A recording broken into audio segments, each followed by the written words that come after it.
Após atacar o Irã, Israel se impõe de vez como a maior potência do Oriente Médio. Óbvio que tudo isso com a ajuda dos Estados Unidos. Eu sou o professor Gessé Santiago e aqui nós vamos ver os principais acontecimentos que levaram a Israel mudar sua doutrina e chegar a se transformar nessa maior potência. É claro que Israel já era uma grande potência, porém, agora ele é inquestionavelmente a maior. Não é só uma grande, é a maior lá no Oriente Médio. E aqui, ó, tudo começa com o estopim da transformação dessa doutrina militar de Israel a partir do ataque do Hamas no 7 de outubro de 2023. Vamos ver aqui com vocês exatamente esse ataque. Imagens do ataque sem precedentes de militantes do Hamas em Gaza contra Israel têm circulado desde o fim de semana. Nesse vídeo, vamos ver algumas dessas imagens que a BBC foi capaz de verificar e mostrar como a história evoluiu. Tudo começou nas primeiras horas do sábado, dia 7 de outubro, com uma grande quantidade de mísseis disparados de Gaza para Israel. Essas imagens são de um festival de música no deserto do sul de Israel. É possível ver pessoas fugindo em pânico. Militantes conseguiram se infiltrar em Israel, capturaram um tanque e promoveram ataques próximos à fronteira do lado israelense. Os ataques parecem ter tido planejamento sofisticado. Esta é uma imagem capturada por drone pela ala militar do Hamas e mostra o ataque a um posto de controle israelense desocupado. O Hamas em Gaza diz ter tomado mais de 100 reféns. As Forças Armadas de Israel confirmaram que tanto soldados quanto civis foram sequestrados. Em outro trecho desse vídeo, uma mulher israelense é arrancada da traseira de um jipe pelo cabelo e depois jogada de volta no veículo.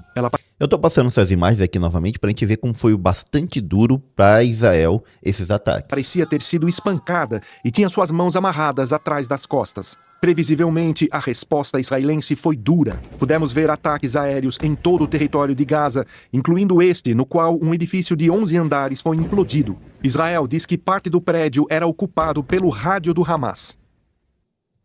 Então, esse foi o ataque e aí teve como resultado o quê? Teve como resultado a morte de... Botei aqui, cara, 6 mil homens. Teve resultado a morte de 1.200 israelenses diretamente. Foi levado 239 reféns, dos quais eles têm 59. Hoje o Netanyahu disse que resgatou mais 3 que estavam mortos, então eles têm 56. E eles tiveram, digamos, Israel sofreu um ataque de 5 mil foguetes do Hamas e a invasão do seu território por 5 mil homens do Hamas.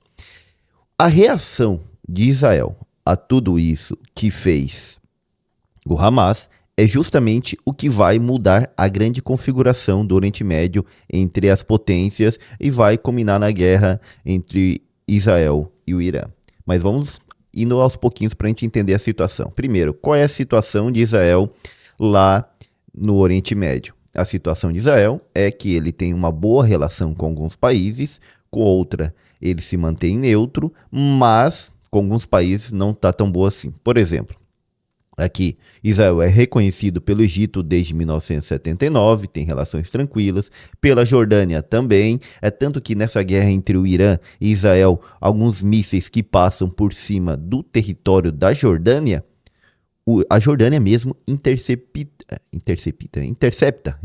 é a palavra certinho, intercepta esse míssil e impede de que ele realmente avance até Israel, de certa forma, colaborando com Israel.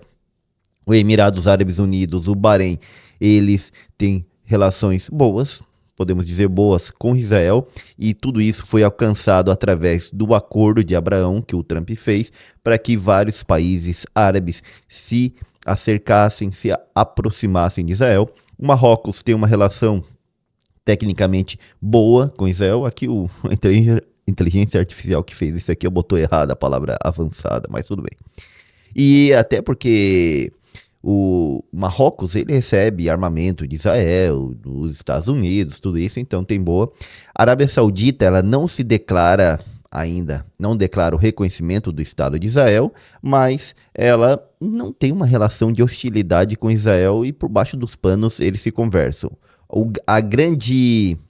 o grande triunfo que quer levar Trump nisso daqui tudo é justamente conseguir que a Arábia Saudita reconheça Israel. E olha que interessante, por que é tão importante o reconhecimento desses países árabes, o reconhecimento de Israel? Por quê? Porque desde que Israel foi fundado em 1948, Israel ele sofreu algumas guerras no qual se uniram boa parte desses países árabes que estão ao redor dele para o atacar e para o destruir, porque eles não reconheciam que Israel fosse um país, não reconheciam o direito de Israel existir como um país na região. Então, quando vários países da região passam ou a ser neutro ou a reconhecer a existência do Estado de Israel, de que ele tem direito de existir como um país na região, Israel passa a ter grandes vitórias, porque assim começa a normalizar a situação com seus vizinhos, de que, bom, se o outro me reconhece como um país aqui, não tem por que ele me atacar. Justamente isso fez com que o Egito nunca mais atacou Israel, e olha que o Egito liderou algumas das guerras contra Israel, mas depois que reconheceu, não atacou mais. Jordânia também, que participou principalmente na primeira guerra contra Israel, nunca mais atacou Israel, e assim vai normalizando a situação e Israel vai podendo ficar mais em paz. Porém, aqui o Kuwait ainda não, Catar ainda não, Oman também não, mas são países que têm uma neutralidade crítica, que não são hostis. Isso que já é interessante. Não reconheceu ainda, que é o que Trump quer conseguir, através do seu acordo de Abraão, mas também não é ruim, não ataca, não tem hostilidade, se mantém uma certa neutralidade. Até porque Kuwait, houve uma guerra que os Estados Unidos fez quando o Iraque tomou a Kuwait, justamente para não deixar tomar. Então tem uma certa associação com os Estados Unidos, assim como a Arábia Saudita, assim como o Catar, assim como o Oman. Aí a Síria, o Iraque e o Líbano, sim, são países hostis a Israel, ou pelo menos era, como a gente vai ver mais adiante. O Iêmen, como está no meio de uma guerra civil, a parte do Iêmen tomada pelos Houthis é bastante hostil a Israel, envia as mísseis e tudo isso, até porque eles são patrocinados pelo Irã. E aí, com essa situação aqui de vários países reconhecendo a Israel ou se mantendo de forma neutra em relação a Israel, o grande inimigo na região que ficou foi o Irã, que realmente não reconhece a existência do Estado de Israel, que eles não têm direito a estarem ali naquelas terras palestinas, então, ou como os judeus dizem, nas terras da Judéia. Então, eles ainda nutrem aquela ideia de temos que destruir o Estado estrangeiro sionista de Israel. É basicamente o que diz o Irã. Olha aqui o Acordo de Abraão, só para dar um resumo sobre tudo isso aqui. Por que se chama Acordo de Abraão? Porque se tem a ideia de que os ismaelitas vieram os árabes vieram dos ismaelitas, o Ismael, filho de Abraão com Agar, e os judeus vieram do filho de Abraão, Isaque, com Sara. Então seriam dois povos, filhos de uma mesma origem paterna, que seria o Abraão. Logo, de forma geral, nós estaríamos celebrando um acordo entre irmãos, o acordo de Abraão. Vamos colocar essa imagem aqui para a gente ver um pouco mais aqui do acordo. E aqui é a propaganda do Trump durante o seu período eleitoral, falando justamente desse acordo. They said it couldn't be done, but President Trump did it. The first Middle East peace agreement in decades. President Trump brought once bitter enemies, Israel, Bahrain, and the UAE, together to make peace. I am grateful to you, President Trump, for your decisive leadership. President Trump, nominated for the Nobel Peace Prize. Leadership that makes the world safer. Interessante, né? O que o Trump quer é justamente isso, o Prêmio Nobel da Paz. Donald J. Trump, and I approve this message. Bom, então isso aqui foi parte da propaganda eleitoral, justamente porque ele conseguiu parte da paz ali para a região. E aqui um país que eu não tava... Ah, tá aqui, sim, o Bahrein, que faz parte desse acordo ali, do Acordo de Abraão. E viu ali, tinha um carinha lá do Bahrein, justamente do lado do primeiro-ministro de Israel, Netanyahu, assinando esse acordo tudo certinho. Com isso, o que nós temos? Como ficou o equilíbrio de poder na região? Aí nós temos aqui um mapa da região, para vocês verem certinho. Então vamos ali para repassar os países, ó. Vamos aumentar. E aqui nós colocamos o Egito, beleza? Fez vários ataques a Israel, mas não ataca mais. Aqui nós temos a Arábia Saudita, que mantém uma certa neutralidade, e também não é hostil. Aqui temos o IEM, que está em guerra civil, e o grupo Houthis, financiado pelo Irã, que está aqui, ele ataca tanto barcos que passam pelo Mar Vermelho e chegam ao Canal de Suez, como daqui está enviando mísseis a Israel, que é justamente essa partezinha aqui, ó, azul, é a parte de Israel. Essa parte em verde é da Cisjordânia, e essa parte aqui é bem pequenininha da faixa de Gaza, que pertence também aos palestinos juntamente com a Cisjordânia. Aqui mais em cima temos o Líbano e aqui temos a Síria, do lado do Iraque, que de certa forma é aliado dos Estados Unidos, mas tem muitos aqui que são apoiadores do Irã. E aqui nós temos o Kuwait, bem pequenininho, aqui o Bahrein, que é praticamente uma ilhazinha aqui. Aí nós temos o Catar, o Emirados Árabes Unidos, onde tem Dubai, e Oman, que também mantém bastante neutralidade. Os países daqui, eles não querem guerra com ninguém, eles querem ganhar dinheiro com petróleo e isso daí. Então, por isso eles estão assinando todos esses acordos, tudo isso.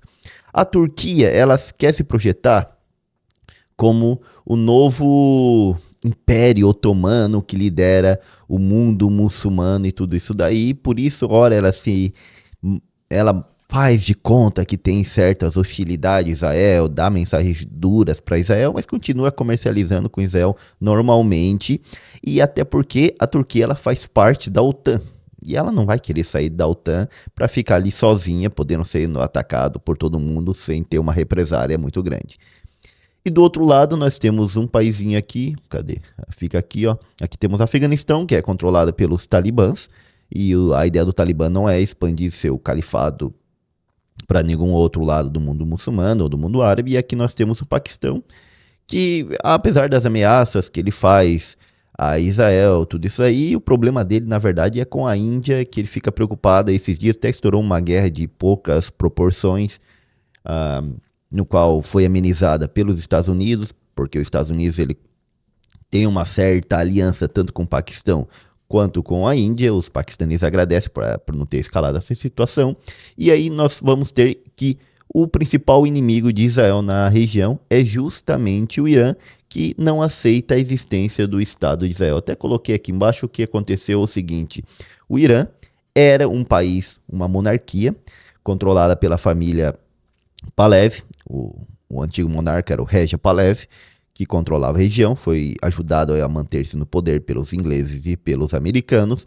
O que acontece? Ele sofre um golpe de Estado, ele sofre o efeito de uma revolução religiosa, podemos dizer ultraconservadora, fundamentalista islâmica, que foi a Revolução de 1979 dos Ayatollahs, que vão tirar essa família do poder. Até o filho dele está atualmente nos Estados Unidos, está chamando a população a se revoltar, a tirar esse regime do poder, tudo isso. Depois a gente vai ver o vídeo dele falando disso.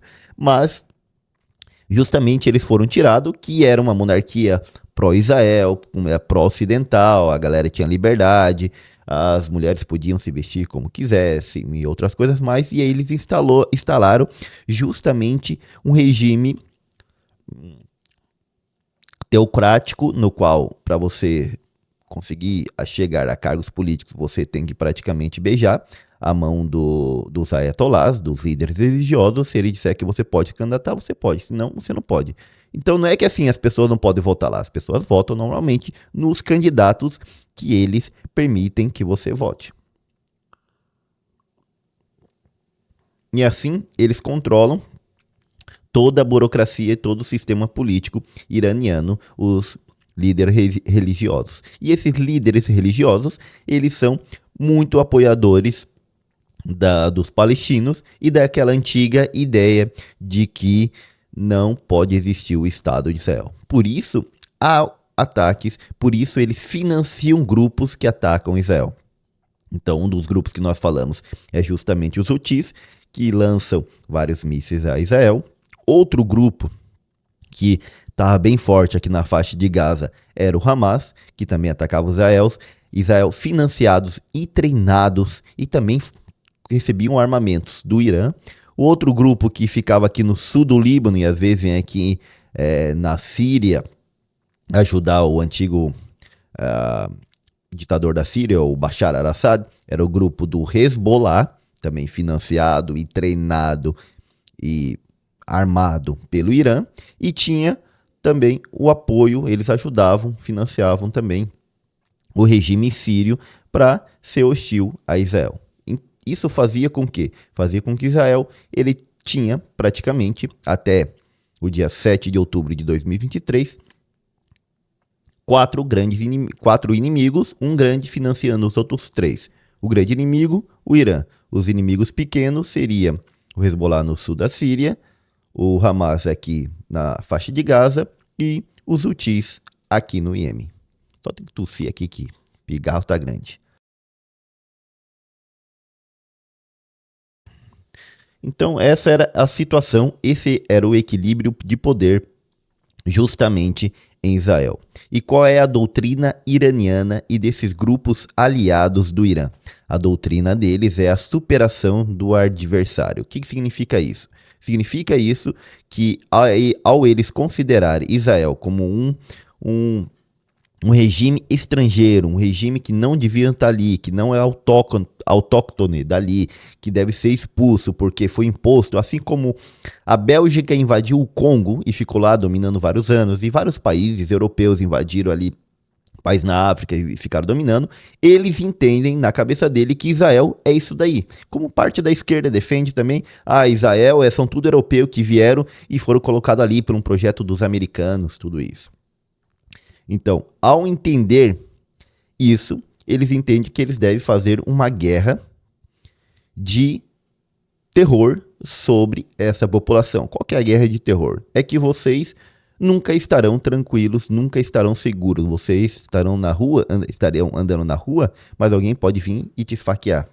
Você estará na sua sinagoga, que é a igreja dos judeus, alguém pode ir lá e explodir uma bomba. Você estará dormindo na sua casa, pode ser que nós estemos lançando mísseis que pode atingir sua casa e você morrer enquanto dorme. O seu filho está na escola, pode ser que caia um míssil na escola e aí seja destruído. Essa era a ideia que eles trabalhavam. E não tem nada do que Israel não possa fazer que a gente não possa superar em terror a vocês. Por isso, a doutrina militar do Irã e desses grupos é simplesmente a superação do adversário, mas através do quê? Através do terror.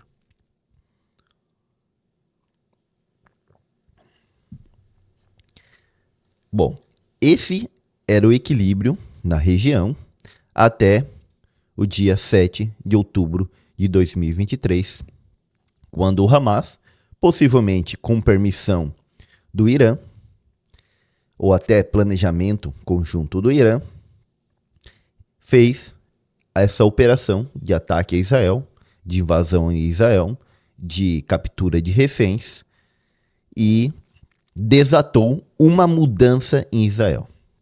Então vamos ver quais eram os objetivos do ataque do Hamas a Israel no dia 7. Primeiro, romper a percepção de invulnerabilidade, porque a ideia era, beleza, eles nos atacam nas ruas, eles atacam as nossas escolas, as nossas casas, as nossas sinagogas, mas são ataques solitários. Não é como um exército consegue invadir Israel, um exército do Hamas.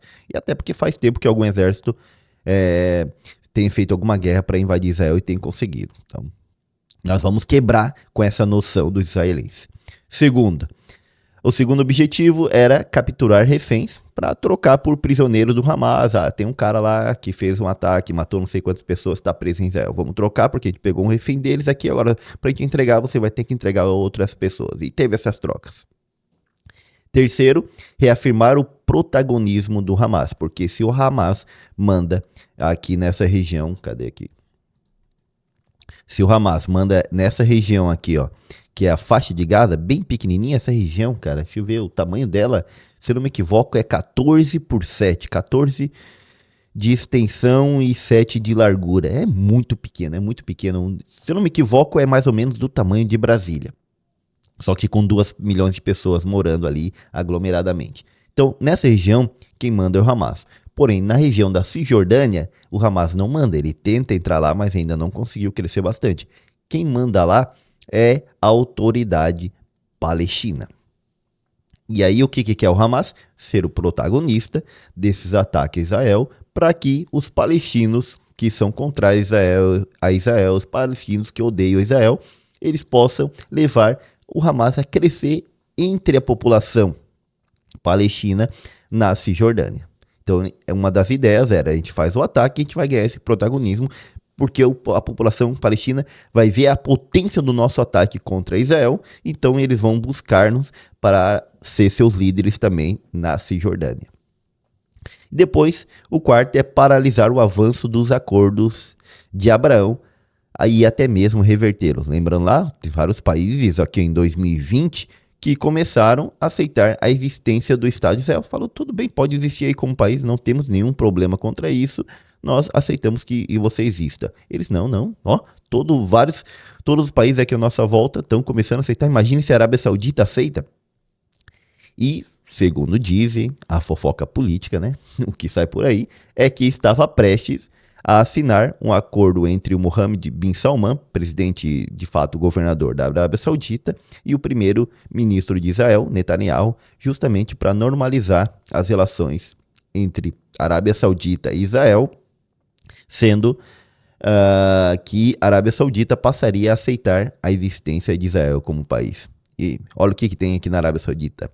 Tem a cidade mais sagrada do Islã, Meca, depois a segunda mais sagrada, Medina, e a terceira fica lá em Israel, que é Jerusalém. Então, se o país que detém a cidade mais sagrada, o símbolo principal, fundador, inicial do Islã, aceita isso, o mundo islâmico ia ser influenciado a aceitar isso também, e aí a causa palestina, ela diminui. Por isso, temos que fazer um ataque para que o mundo muçulmano e os árabes fiquem ao nosso lado, como boa parte do mundo árabe ficou. E interessante que dessa vez não foi só o mundo muçulmano, aumentou em grande proporção as partes do mundo ocidental que condenou o ataque, mas logo que Israel começou a contra-atacar, hoje condenam Israel por tudo que fez em Gaza. Não que Israel não se passou, que se passou também, mas hoje condenam muito mais Israel do que condenam o Hamas. Eu até coloquei aqui, ó, que nesses objetivos que tinha o Hamas, o primeiro, ele rompeu essa percepção de invulnerabilidade que tinha os israelenses, de um exército invadindo, um exército ainda do Hamas, tá? Que não é, digamos, não é um exército de um Estado organizado, mas conseguiu invadir. O segundo objetivo, capturou reféns, conseguiu capturar, exerceu essa moeda de troca com os reféns, e ainda mantém 59, 56 deles lá por lá. Alguns acreditam que metade já estão mortos, mas mantém seus corpos, porque até os corpos vira moeda de troca. O terceiro, aí é onde eles faliram miseravelmente. Por quê? Porque praticamente a liderança do Hamas foi destruída, boa parte do seu exército e arsenal foi destruído. Os caras, quando lançam hoje, é um outro míssil só. Então fez com que o Hamas ele fosse praticamente reduzido a quase nada. Morreu o Hamas? Não, mas foi destruído. E o quarto foi paralisar o avanço das relações do Acordo de Abraão. O revertê-lo não conseguiu, mas o avanço deles, do acordo com outros países, realmente eles conseguiram parar que avançasse parcialmente. E aqui é onde a gente vê que a doutrina militar de Israel começa a mudar, e aí é onde Israel se impõe como a maior potência da região. Deixa eu só espirrar isso aqui na minha garganta, porque tá um feio aqui.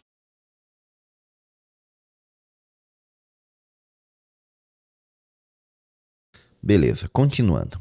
Esse general aqui, o general Amos Yadlin, ele deu uma entrevista para o Washington Post. Eu tenho aqui, eu até imprimi a entrevista que ele deu para o Washington Post. E aí, é ele quem fala dessa mudança da doutrina de Israel. O porquê? Como estava a situação de Israel? Vou resumir, depois vou ler uma parte das palavras deles para a gente ficar bem claro. A doutrina militar de Israel era justamente a seguinte. Beleza, a gente tem a doutrina de uma vez por todos, no qual nós evitamos uma guerra total, mas quando a gente vai bater neles, a gente vai bater com muita força para ver se eles não voltam e nos atacam novamente. Essa era a doutrina militar de Israel. Porém, nós confiamos na nossa inteligência, no Shin Bet, no Mossad, nas nossas agências, para que nos avisem caso eles venham nos atacar, nos avisem previamente para que a gente possa ter uma reação a isso.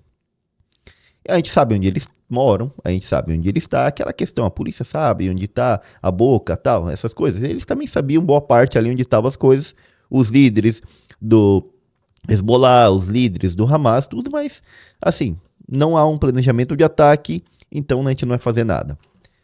E isso foi o que permitiu de que o Hamas enganasse a inteligência israelense e viesse com tudo e atacasse de surpresa. Eles deram sinais de falsa bandeira, fizeram que ia fazer umas coisas e quando na verdade estavam fazendo outras.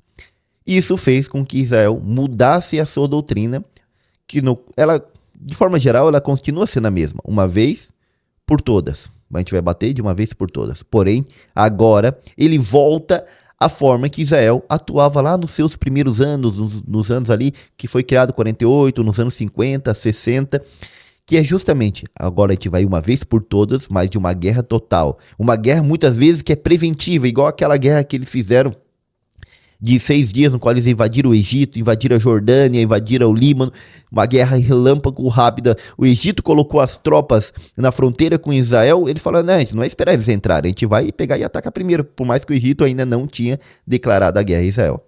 Essa é a nova doutrina, uma vez por todas, mas com guerra total e preventiva. Essa volta de Israel. Aí o general aqui, o Amos Yadlin, que é um general retirado, que mora nos Estados Unidos, que foi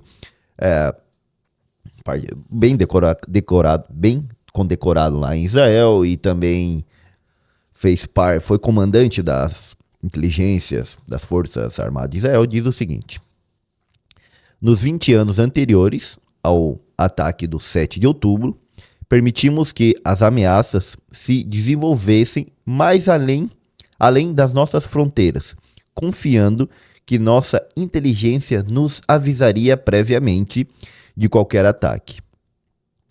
O trauma do 7 de outubro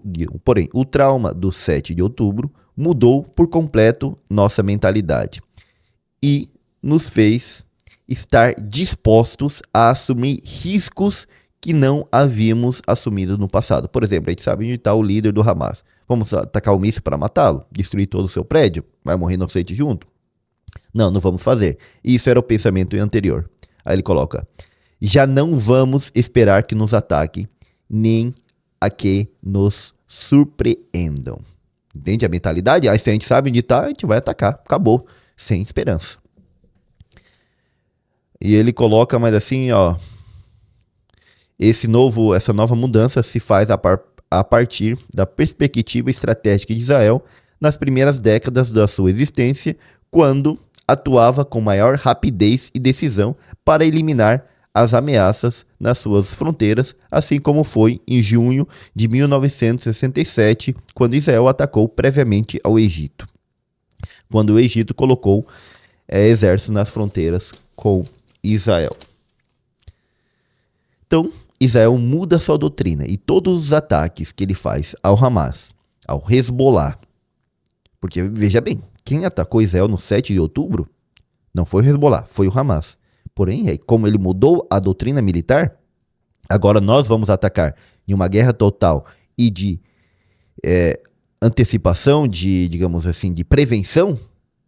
Então, ele saiu atacando vários lugares. E aí isso que vai dar a mudança no status de Israel como potência na região. Olha isso daqui, ó. Vamos lá. Primeiro, o ataque ao Hamas. Vamos ver onde está esse vídeo completo aqui. Aqui. Pronto. Ó, isso aqui, minutos antes de matar o principal líder do Hamas, o Yahya Sinwar.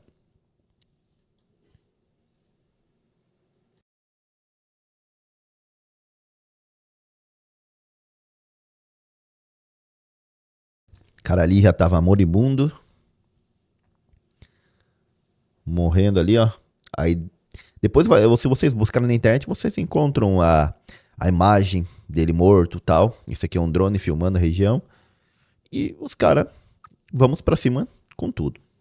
Acredito que foi ele que planejou o ataque, a forma do ataque militar a Israel. Beleza. Olha a situação que Israel deixou Gaza depois desse ataque. Desse ataque não, dos ataques que fez a Gaza. Gaza antes, Gaza depois.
Que lugar bonito. Realmente, que lugar bonito. Mas olha o que aconteceu.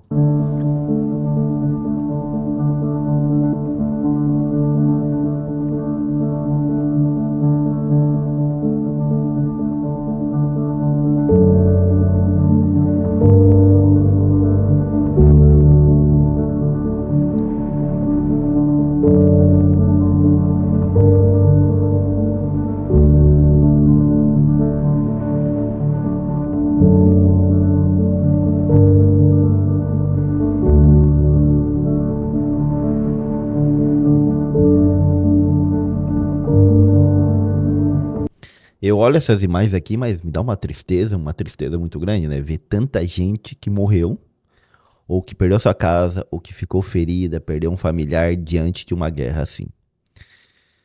A questão é, tinha outra forma de atuar de Israel para tentar eliminar o Hamas? Porque até eles diziam, sai do local que a gente vai atacar. Algumas vezes diziam, a maior parte das vezes, não sei, não creio que todas, mas a maior parte das vezes realmente avisar a população do local, mas isso não significava que ninguém ficava ferido.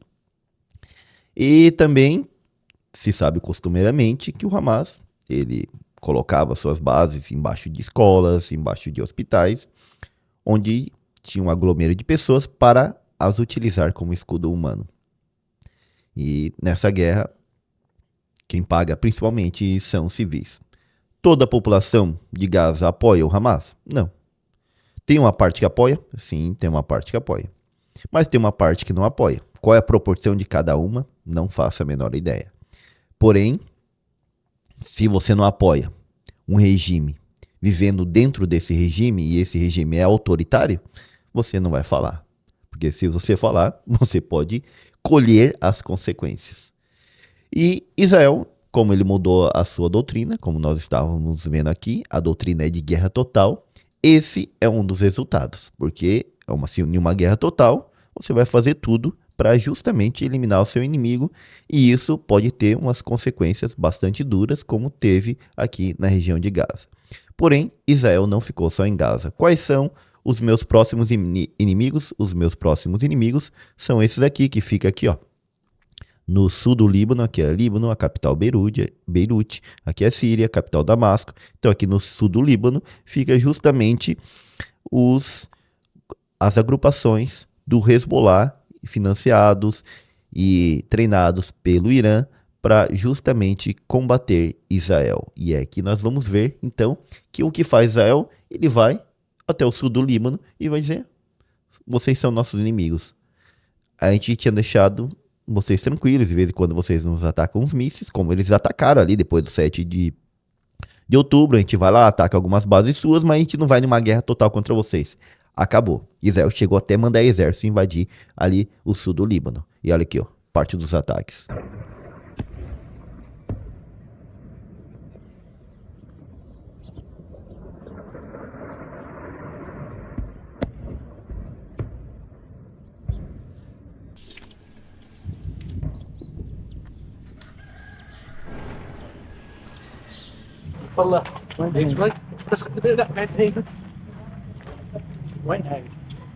É que Israel também atacou umas partes.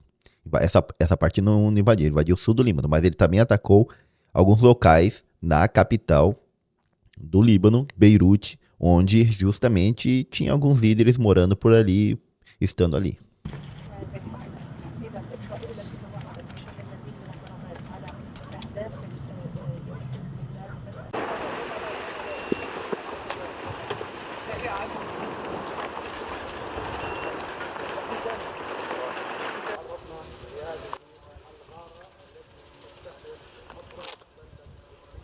Beleza, esse aqui foi o ataque ao sul do Líbano. Porém, Israel fez mais. Israel tinha uma infiltração da sua inteligência entre os membros do Hezbollah, que fez eles comprarem uns pagers, aqueles antigos bips que a gente enviava as mensagens nos anos 90.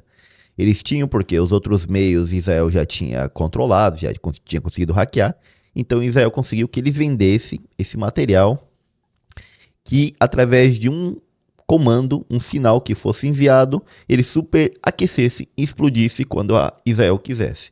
Mas para ter efeito, tinham que explodir basicamente todos quase ao mesmo tempo, para que eles não descartassem isso daí também. E aqui é justamente quando Israel ele dá esse sinal e faz explodir esse aparelho, que o detalhe é, quem é que tinha esse aparelho?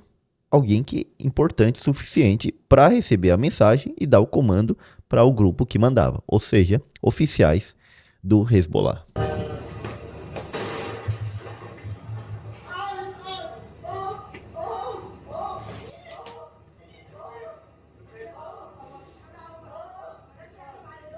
O cara recebeu uma mensagem, ó, chegou, ia olhar, puf. Ele tinha um tempinho ainda para dar esse delay do cara pegar na mão e explodir na mão e na cara dele.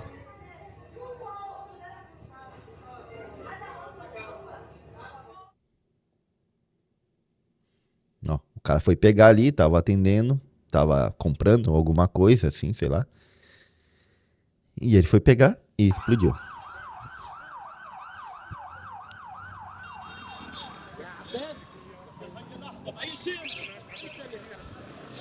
Alguns locais disseram 3.000 oficiais, outros 4.000 oficiais libaneses do Hezbollah ficaram feridos ou morreram com isso daí.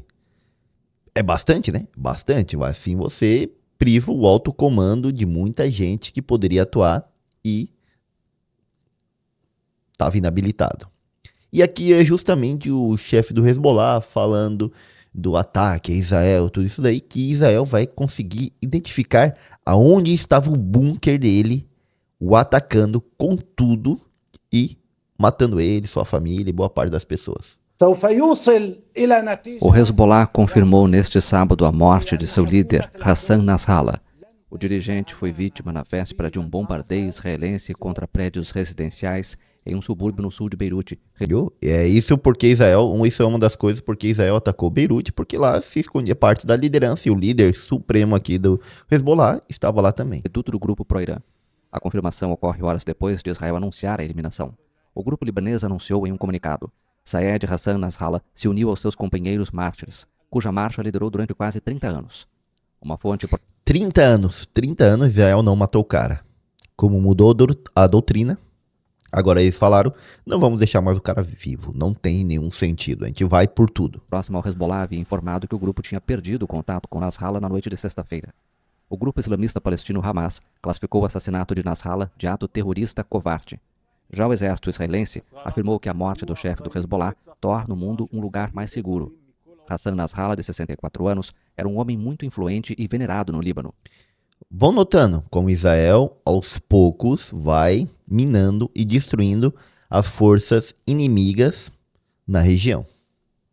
Bom, vamos à próxima parte. Quem será o próximo a ser destruído? Aqui, ó, aí temos os Houthis. Os Houthis, com a guerra, com o ataque do 7 de outubro do Hamas a Israel, eles também vão atacar uns mísseis sobre Israel, vão atacar alguns barcos mercantes pró-ocidentais que vão ali entrando pelo Mar Vermelho, justamente porque, lembrando, os Houthis, eles ficam aqui no Iêmen, que é justamente a passagem para o Mar Vermelho. Você sai aqui do Mar Índico e entra no Mar Vermelho para passar pelo Canal de Suez.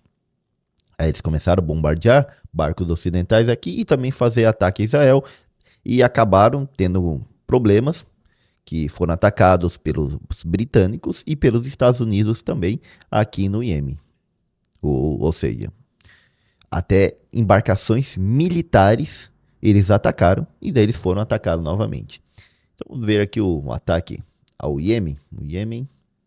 Israel vai responder com força tudo e de uma forma ou outra conseguiram debilitar as forças do Iêmen na região. Cadê o ataque do Iêmen?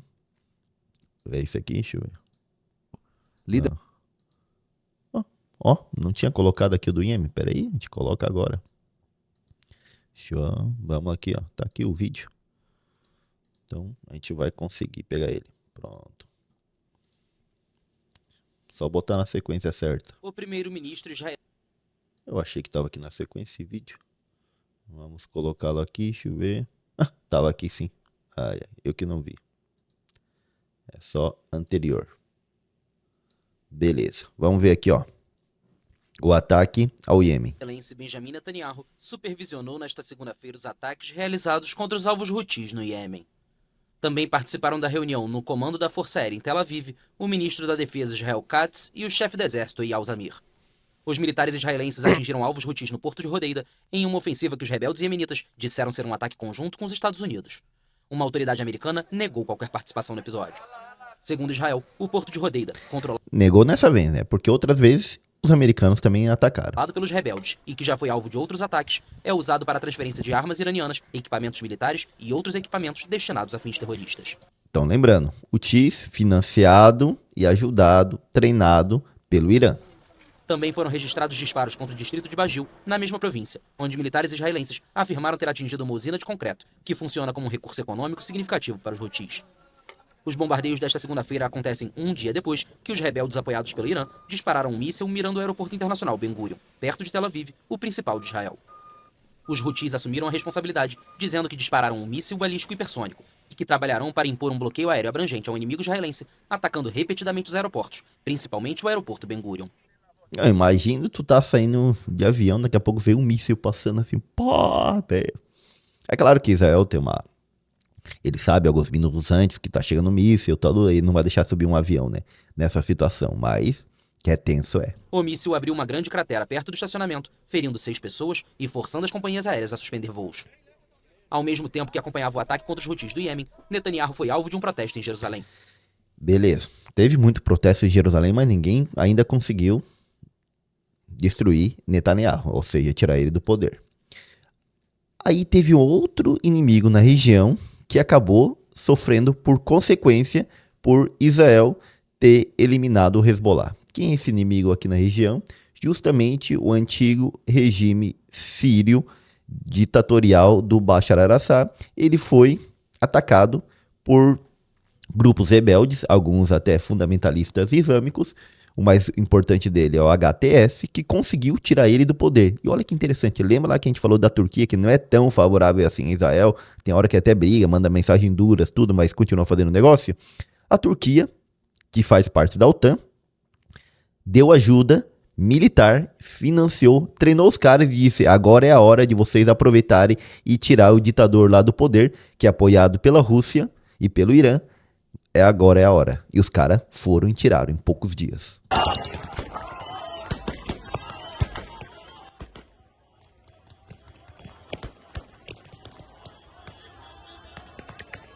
Comemorando, tal.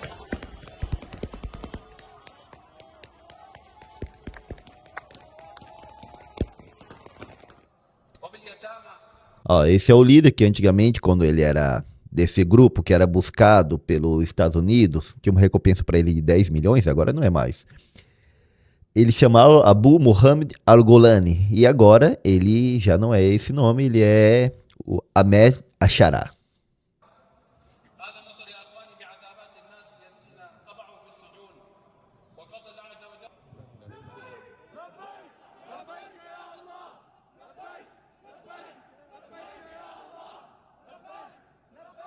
Conheceu o Bashar al-Assad, saiu correndo, foi para a Rússia teve que tirar boa parte das tropas dela, a maior parte, na verdade, que estavam na Síria, e o regime foi tomado por uma nova força apoiado pela OTAN. Que, lembrando, a Turquia faz parte da OTAN e foi a Turquia que apoiou eles. E quem comanda a OTAN? Os Estados Unidos. Só que, ó que interessante, a Rússia não fez nada porque ela está envolvida em uma outra guerra lá na Ucrânia, então não valia a pena ela botar homens, exército ali. Então, acabou que o tempo começou a ficar cada vez mais propício para mudanças na região. O Irã, os proxies do Irã estavam fracos, ou seja, os Houthis, o Hezbollah e o Hamas tinham sido boa parte destruídos, e o Hezbollah não pôde vir ali ajudar justamente eles. E aí acontece isso aqui, ó. Que é agora, quando o Trump esteve na Arábia Saudita, falando com o príncipe bin Mohammed, que é esse daqui, Mohammed bin Salman, governador da Arábia Saudita, ele traz para se encontrar com o Trump o Ahmed Bashar al-Assad, justamente para normalizar as relações entre Estados Unidos e Síria. O Trump disse que já ia liberar dinheiro que estava preso lá do governo ditatorial. E também faz o quê? Com que esse regime sírio atual, ele não é hostil, pelo menos na prática, a Israel. Ele não ataca Israel. Não é uma grande mudança para Israel ali? É uma grande mudança. Porque agora Israel começa a estar na região cada vez mais livre para atuar, porque os seus principais inimigos estão sendo destruídos. E aí é onde eu volto para o mapa. Olha aqui. Israel tinha um grande inimigo na região, e ainda tem, que é o Irã, que atuava com proxies na região. Quem eram seus proxies? Quem eram os que atuavam contra Israel? Até porque o Irã não tem fronteira com Israel, e o Irã tem fronteira com o Iraque e com o Kuwait. Mais que nada com o Iraque e a Turquia aqui. Aí, para vir até chegar a Israel, ele tem que enviar um exército e passar por 2 países, pelo menos, ou pelo Iraque e pela Síria, ou pelo Iraque e a Jordânia. Ou enviar mísseis e aviões e atacar diretamente de lá, porque com um barco para chegar aqui também é problemático. O que conseguiu Israel? Destruiu o seu problema interno mais forte, o Hamas. Destruiu o seu problema fronteiriço mais forte, Hezbollah. Destruiu o que às vezes era um grande problema, o regime sírio ditatorial. E falta quem? Tá chegando a sua vez, irmão. Faltava o regime sírio. Por isso que Israel atacou. Eles tiveram um ataque o ano passado, só de mísseis. Alguns diziam que era o Irã testando Israel. Hoje a gente vê que era Israel testando as defesas do Irã. Testou, viu o tempo de reação, o poder de reação, qual tipo de mísseis usava, qual tipo de drones, até porque o Irã forneceu muito drone para a Rússia. Então, será que eles estão avançados em tecnologia? Será que não estão? Diante de analisar tudo isso e diante de que o Irã perdeu a sua força na região, o que acontece? Israel pretende atuar. Então vamos só repassar aqui. Por que Israel atacou o Irã? Primeiro, enfraquecimento dos aliados do Irã na região, a nível regional e internacional. Quem é o grande aliado do Irã internacionalmente que o Irã enviou drones para lá? Justamente a Rússia. Só que a Rússia está envolvida em uma guerra com a Ucrânia. Botei aqui no ponto 6, está envolvido com uma guerra na Ucrânia que ela não avança. Eles conseguiram mais ou menos 20% do território ucraniano. Conseguiram. Beleza, conseguiram. Mas consegue muito mais do que isso? Não consegue avançar porque os Estados Unidos e a Europa estão botando dinheiro e estão botando armas lá na Ucrânia. Então, já não tem o apoio da Rússia. A Rússia possivelmente não vai vir em apoio ao Irã, não vai enviar aviões, não vai enviar soldados e nada disso. O Hamas e o Hezbollah foram destruídos por Israel. A Síria mudou do regime, o regime já que não é aliado do Irã e é aliado da OTAN e possivelmente não vai atacar Israel. Os Houthis atacaram Israel, foram enfraquecidos, também não vão atacar. E segundo o Netanyahu, primeiro-ministro de Israel, os iranianos tinham capacidade, estavam ao borde da capacidade de fabricar 9 bombas nucleares e usá-la contra Israel, porque para eles Israel não pode existir, tem que ser eliminado do mapa. Alguns vão dizer, os detratores de Netanyahu vão dizer que também é para desviar o foco da situação em Gaza ali, porque ele é acusado de genocídio em Gaza e, como a gente viu, Gaza está destruído. Israel fez aquela guerra total, como é a nova doutrina dele, e isso ali teve consequências bastante duras para a população de Gaza, isso aí é inegável. Então, uma das coisas para desviar o foco justamente é esse ataque, e outros também dizem que é para Netanyahu conseguir perpetuar-se no poder, porque Netanyahu tem acusações de corrupção que está em processo na Suprema Corte de Israel e tudo isso, só que enquanto ele estiver no poder, o sistema anda muito mais devagar para processá-lo e tudo isso. Como se como se ele tivesse uma blindagem por ser o primeiro-ministro, o que acontece com vários presidentes em vários países, porque enquanto ele está ali naquele cargo, é blindado justamente por suas funções executivas. E aqui o Netanyahu vai nos explicar exatamente por que ele fez esse ataque ao Irã neste momento. A gente viu ali as razões, mas ele vai detalhar aqui mais especificamente. Vamos escutá-lo. Momento decisivo na história de Israel. Há pouco tempo, a operação... Pessoal, só vou dar um detalhe. Conheço esse canal aqui, ó. Milson Alves. Ele pega vários discursos, tanto de Netanyahu, do Trump, do Putin, bota lá, só que bota assim, ó, traduzido com a voz original. Não é uma dublagem perfeita? Obviamente que não, mas, nossa, tá muito bom. Até vou depois ver se consigo mandar uma mensagem para ele aqui. Parabéns, Milson Alves. Faz um trabalho, assim, espetacular. Vamos lá. Com o povo como um leão foi lançada. Nossos corajosos... Ele botou a operação como povo como leão. É leão ascendente. Aqui não ficou bem a dublagem, mas a operação que ele chamou é leão ascendente. Eu até botei uma imagem aqui, ó. Deixa eu entrar aqui no X. Eu até botei uma imagem aqui no X justamente simbolizando, que ele publicou simbolizando essa operação. A imagem é essa, ó. Somos um povo de leões. Na operação Leão Ascendente é a operação que eles estão fazendo sobre o Irã, que não é de invasão do Irã, senão de destruição das suas instalações nucleares que o Irã tem. Os pilotos estão atacando numerosos alvos em todo o Irã. O objetivo desta operação sem precedentes é atingir as infraestruturas nucleares do Irã, as fábricas de mísseis balísticos do Irã e grande parte de suas capacidades militares. Esta operação continuará pelo tempo que for necessário até que completemos a missão de afastar a ameaça de aniquilação que paira sobre nossas cabeças. Saúdo de todo o coração os comandantes e soldados das Forças de Defesa de Israel, a Força Aérea, a Divisão de Inteligência e o Mossad, pelo planejamento ousado da operação e pela execução determinada e poderosa. Ao mesmo tempo, devo dizer a vocês, o Irã ainda possui capacidades significativas para nos atacar, e também para isso estamos preparados. Peço a colaboração de todos vocês, cidadãos de Israel. Uma colaboração estreita nas próximas horas e dias. Durante todos os meses da Guerra da Resistência, vocês demonstraram uma capacidade extraordinária de resiliência. Precisamos dessa resiliência ainda mais agora e também nos próximos dias. Peço a vocês, sigam rigorosamente as instruções do Comando da Frente Interna. Essas instruções salvam vidas, muitas vidas. Estamos juntos. Onde eles pedem quando há ataques do Irã para que as pessoas se escondam em bunkers e tudo isso. Juntos em um destino comum, juntos em responsabilidade mútua, juntos no espírito especial do nosso povo. Pois um povo se levantará como um leão e se erguerá como um leão jovem.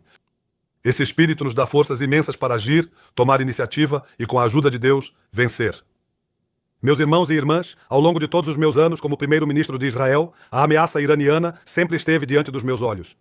As ações que tomamos diante dessa ameaça existencial atrasaram o programa nuclear do Irã em uma década. Atrasaram, mas não o pararam.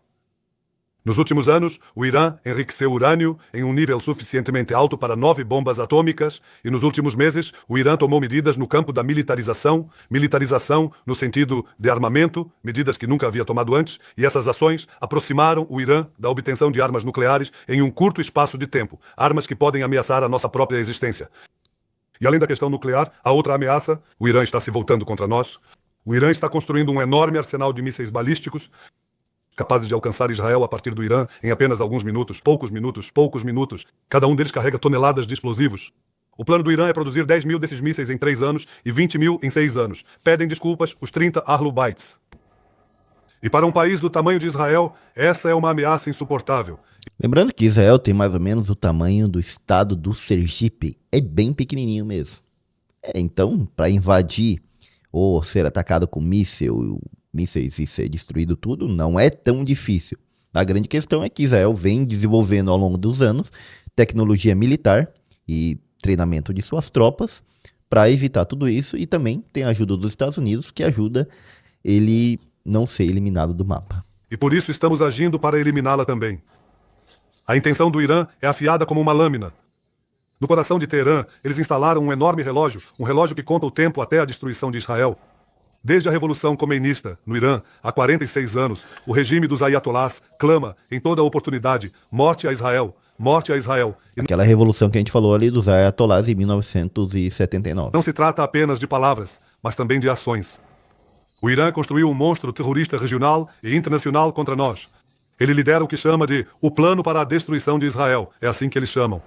Ela armou até os dentes seus representantes ao nosso redor. O Hamas em Gaza, o Hezbollah no Líbano, os Houthis no Iêmen e também outros.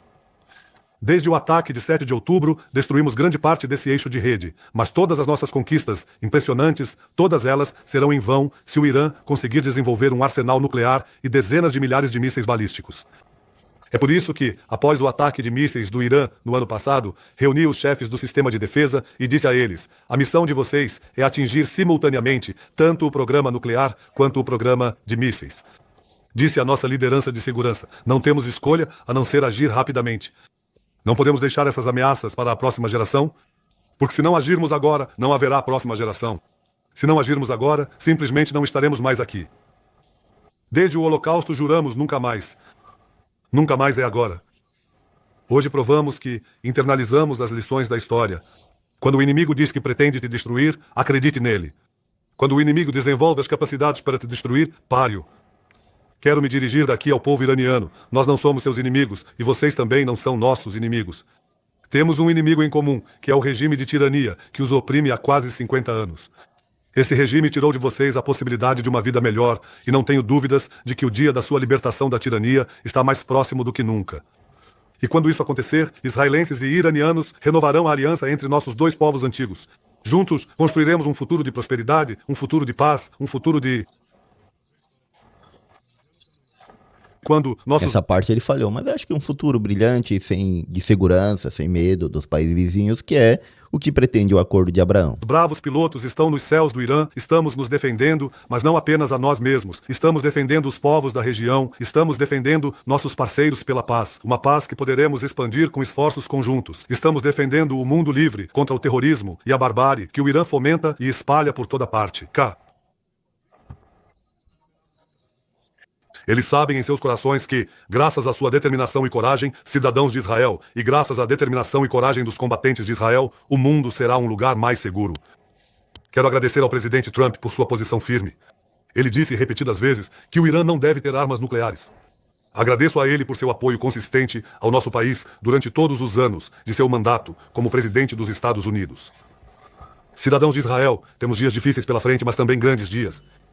O que estamos fazendo hoje ficará marcado na história de Israel e na história das nações, como uma luta pela vitória do bem sobre o mal e da luz sobre as trevas. Juntos, permaneceremos determinados e firmes. Juntos, lembraremos as palavras de Moisés a Josué: seja forte e corajoso. Juntos, com a ajuda de Deus, garantiremos a eternidade de Israel. Bom, então esse aqui foi o pronunciamento do primeiro-ministro de Israel, Benjamin Netanyahu, justamente falando do porquê que eles estão atacando o Irã. E aqui nessa imagem a gente pode ver o que eles, além de atacar essas instalações de mísseis, as instalações nucleares para destruir a capacidade do Irã atacar e eliminar a Israel, eles também estão atacando vários comandantes e cientistas do Irã. Mais do que nada, eliminaram, por exemplo, o general que é chefe da guarda revolucionária iraniana, digamos, o principal exército interno e também externo do Irã, que ele tem um exército principal, mas esse não é o exército que é o mais poderoso, é a da guarda revolucionária, é como um quarto poder lá dentro do Irã e é quem protege mais do que nada diretamente os ayatolás. Ele destruiu esse general.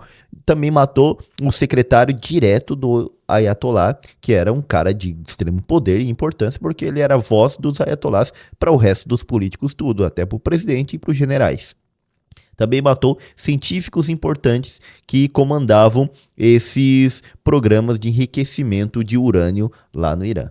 E aqui eu botei ali alguns aqui que foram eliminados, mas se acredita que já matou mais de 20. Não é com míssil, é lá internamente.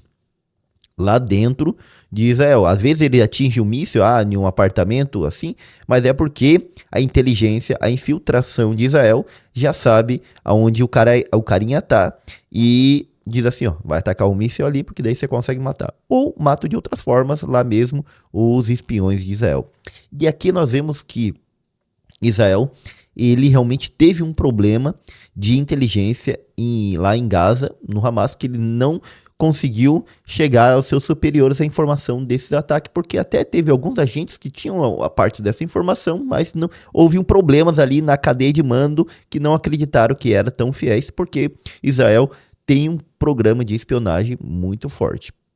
Eu acredito que eles vão solucionar lá, porque como já tá vendo aqui no Irã e no Hezbollah, olha, os caras estão matando os líderes, sabem onde estão e vão. Até porque eu lembro que lembro que o Trump disse que, Khamenei, sabemos onde você está, que é o líder máximo, o Ayatollah máximo lá. Sabemos onde você está, se a gente quiser, a gente pode te eliminar. Justamente mostrando infiltração, não exatamente dos Estados Unidos, mas principalmente de Israel. E aqui seriam as principais bases, as principais instalações militares nucleares do Irã. Tem a de Arak, a de Natanz, a de Isfahan, a de Bushehr e a de Fordun. A de Fordun se acredita que seja a maior e a mais bem resguardada. Por quê? Porque ela estaria abaixo uma montanha rochosa entre 70 e 109 metros baixo terra. Entre 79 e 109 metros baixo terra dessa montanha rochosa. Então, para você atacá-la, você tem que utilizar mísseis anti-bunkers para fazer um buraco e percorrendo, chegar lá até o final, onde está tendo esse enriquecimento e essa produção.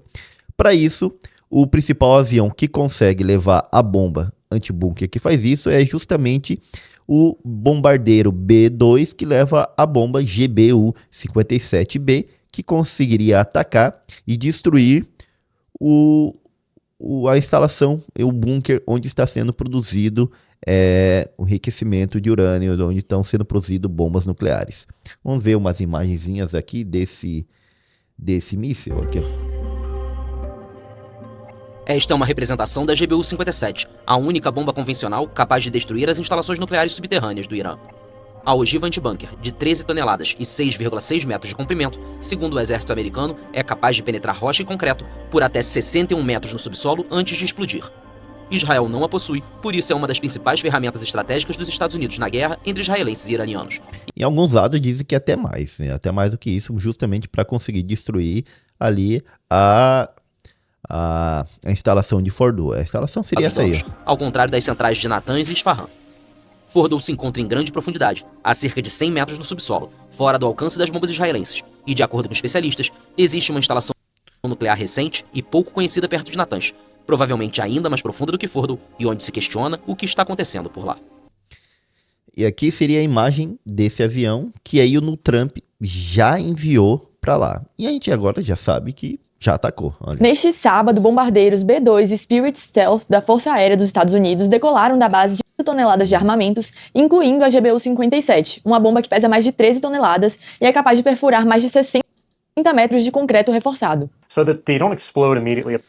Então ele vai dizer que They actually go several elas não explodem diretamente. feet into the ground, dozens of feet. The U.S. Air Force Eles penetram no chão e depois eles podem explodir e ser acionado para explodir em que momento. B-2 stealth bomber that is the only aircraft that's capable. Beleza. Então essa é praticamente a situação lá. E para Israel destruir, ele precisaria dessa bomba. Alguns dizem que a única forma de que não seja preciso essa bomba é se Israel bombardear as instalações e ficar repetidamente bombardeando com outros mísseis anti-bunker, pode ser que ele consiga alguma coisa. Mas como a gente viu, Israel já conseguiu que os Estados Unidos ajudasse nesse bombardeio lá na região. A gente já vai ver os pronunciamentos dele sobre isso, mas os Estados Unidos já entrou na guerra bombardeando. Lembrando, não é uma guerra para invadir o Irã. Não é nisso que está propondo nem o Netanyahu nem o Trump. O que o Netanyahu propõe é justamente uma guerra para destruir as instalações militares, nucleares e de fabricação de mísseis ali. Outra forma também seria Israel destruir ao longo de meses os respiradores, que daí impossibilita o uso da base por alguns meses. Mas o que daria grande resultado mesmo, e que vai dar grande resultado, é essa bomba, a GBU-57, sobre as instalações de Fordow ou de outras que tem na região, mas essa parece ser a pior. Qual é a repercussão mais otimista disso tudo? É que o regime iraniano seja derrubado e aí volte a dinastia Pahlavi, a monarquia, a governar lá o Irã e tire os ayatollahs do poder. Olha aqui que vai dizer aqui o descendente deles sobre tudo isso. همیهنانم جمهوری اسلامی به پایان خود رسیده و در حال سقوط است. خامنه‌ای همچون موشی هراسان زیر زمین پنهان شده و کنترل اوضاع را از دست داده است. آنچه آغاز شده برگشت ناپذیر است. آینده روشن است و ما با هم از این پیچ تند تاریخ عبور خواهیم کرد. در این روزهای دشوار دل من با همه شهروندان بی‌دفاعی است که آسیب دیدند و قربانی جنگ طلبی و توهمات خامنه‌ای. Então, de forma geral, ele vai chamar a população a se reunir e realmente lutar contra esse regime, não ser mais vítima dele, tudo isso aí, para ajudar a depor o regime. Pelo enfraquecimento dele, pode ser que aconteça, mas é difícil. Até porque, até o momento, nem Israel nem Estados Unidos falou na possibilidade de invadir militarmente. من سالها کوشیدم تا میهنمان گرفتار آتش جنگ نشود. پایان جمهوری اسلامی پایان جنگ 46 ساله آن با ملت ایران است. دستگاه سرکوب رژیم در حال فروپاشی است. تنها یک خیزش همگانی لازم است تا این کابوس برای همیشه. Viu? Praticamente ele está chamando a população a se levantar contra o regime. E aqui nós temos um mapa das situações que acontecem na região. Se vocês entrarem, é só botar o nome, quer ver? Aqui eu tenho para vocês um nomezinho. Ó. Bota assim, iran.liveuamap.com, que vocês conseguem entrar nesse mapinha que ele fica delineando a guerra no momento atual. Eu vou até atualizar aqui, ó, para vocês verem. O horário que eu estou gravando esse vídeo aqui no domingo, 8h35 da manhã. A gente já tem mais de 1 hora de vídeo, mas ele está sendo bem detalhado. E aí ele fica detalhando o que aconteceu até o momento, que ele coloca mídia iraniana, uma forte explosão foi ouvida na cidade de Bushehr, ó, lá onde tem outra bomba, Bushehr mais aqui ao sul, exatamente, Bushehr. Crescente vermelho iraniano, nenhuma morte em ataques dos Estados Unidos às instalações nucleares, não foi declarada nenhuma. Ministro das Relações Exteriores da China, Pequim condena veementemente o ataque dos Estados Unidos ao Irã e considera uma grave violação da Carta da ONU. Exército israelense, temos outros alvos no Irã e continuaremos nossos ataques. Mídia iraniana, a fumaça em Qum é resultado de um ataque israelense a um campo e não tem conexão com as instalações de Fordow. E assim vai. Então, aqui vocês podem ver justamente quais áreas estão sofrendo mais ataques e em cima tem sobre lá no Israel, onde está sendo atacado, aqui também, ó, vem trazendo os locais. Se vocês forem lá para a Ucrânia, vocês encontram, cadê a Ucrânia? Aqui, vamos diminuir. Aqui, ó, se for lá para a Ucrânia, vocês encontram mais informação do que está acontecendo lá na Ucrânia também, só selecionar aqui, ó, parte Ucrânia.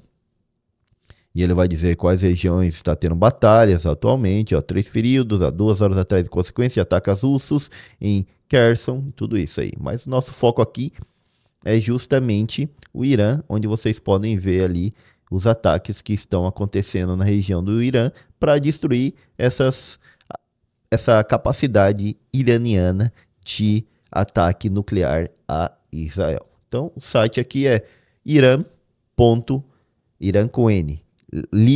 .liveuamap.com. E aí, como a gente pode ver, na noite de ontem, Israel atacou, continuou atacando as instalações nucleares, porém, Estados Unidos também atacou. Mas, inicialmente, a posição do Trump foi um pouco duvidosa. Vamos tentar entender por quê. Ok, aqui ó. Primeiramente, o Trump falou o seguinte: agora temos controle total e completo dos céus do Irã. O Irã tinha bons rastreadores aéreos e outros equipamentos defensivos, e muitos deles, mas não se comparam às coisas americanas feitas, concebidas e fabricadas. Ninguém faz isso melhor do que os bons e velhos Estados Unidos. Aqui é uma tradução do Google Tradutor, eu pego isso aqui, ou do Truth Social, que é a rede social do Trump, lá que tá, ele posta, ou às vezes ele posta também no Twitter. E aqui ele bota depois: sabemos exatamente onde está o líder supremo, onde ele está escondido, lembra que a gente falou lá? Ele é um alvo fácil, mas está seguro lá. Não vamos matá-lo. Pelo menos, não por enquanto. Mas não queremos mísseis disparados contra civis ou soldados americanos. Nossa paciência se está esgotando e agradecemos sua atenção sobre este assunto. E depois ele publica que exige a rendição total e incondicional do Irã. Porém, quando foi perguntado quando ele decidiria atuar junto com Israel ou não, porque Israel já estava de uma semana de ataques ali ao Irã, o que foi que o Trump respondeu? Através da porta-voz da Casa Branca, ele disse o seguinte: Regarding the ongoing situation in Iran, I know there has been a lot of speculation amongst all of you in the media regarding the president's decision-making and whether or not the United States will be directly involved. In light of that news, I have a message directly from the president, and I quote: based on the fact that there's a substantial chance of negotiations that may or may not take place with Iran in the near future, I will make my decision whether or not to go within the next 2 weeks. That's a quote directly from the president for all of you today. Então, praticamente, ele disse que em 2 semanas ia tomar a decisão. Foi bem mais rápido. Demorou, desde que foi feito o pronunciamento. Esse pronunciamento aqui é do dia... 2 dias atrás. Dia 19 de junho. Hoje nós estamos no dia 22. Demorou 2 dias, porque ontem, dia 21, sábado, já aconteceu o ataque dos Estados Unidos ao Irã, juntamente com Israel. Porém, essa questão é questionada, se Estados Unidos devem entrar nessa guerra ou não. Aqui é Tucker Carlson fazendo esse questionamento a um senador republicano, apoiador do Trump, Ted Cruz. A propósito, quantas pessoas vivem no Irã? Eu não sei a população. Ponto. Não, eu não sei a população. Você não sabe a população do país que você quer derrubar? Quantas pessoas vivem por aí? 92 milhões, certo? Sim, como você não sabe disso? Eu não fico sentado decorando tabelas populacionais. Bem, é meio relevante porque você está pedindo a derrubada do governo. Porque é relevante se são 90 milhões, 80 milhões ou 100 milhões? Por que isso? Se você não sabe nada sobre o país. Eu não disse que não sei nada sobre o país, certo? Qual é a mistura étnica do Irã? Eles são persas e predominantemente xiitas. Certo, isso não é. Você não sabe nada sobre o Irã. Então, eu não sou o especialista Tucker Carlson sobre o Irã.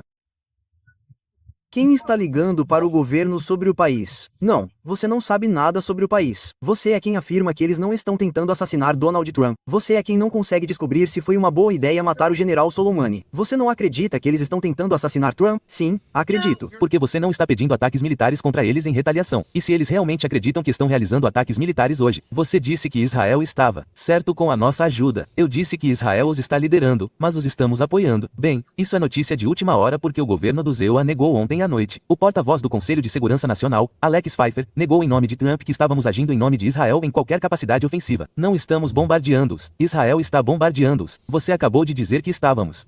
Estamos apoiando. Obrigado. Você é um senador. Se você está dizendo que o governo dos Estados Unidos está com a corrida agora, as pessoas estão ouvindo.